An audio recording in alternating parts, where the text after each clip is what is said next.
বৌদির মুন্ডুচ্ছেদ করল দেওর, কাটা মুন্ডু নিয়ে খোলা রাস্তায় ঘোরাঘুরি। বৌদির মাথা কেটে খুন দেওরের, কাটা মুন্ডু নিয়ে রাস্তা দিয়ে থানায় রওনা অভিযুক্ত যুবক বিমল মণ্ডলের। দক্ষিণ 24 পরগনার বাসন্তীর 6 নম্বর ভরতগড়ের ঘটনা।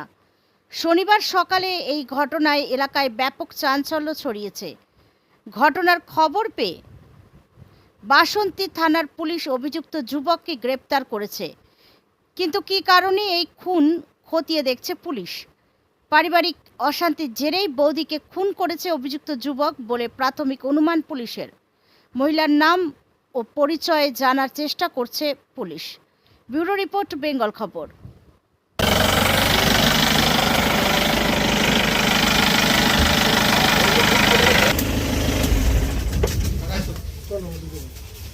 সাধারণ খাল কাগজ দিয়ে এটা নিতে হবে, এটা তো গাড়ি থাকবে না, এটা তো দিকে নিতে হবে। সাধারণ কাগজ নিয়ে না কোনো টেবিল থেকে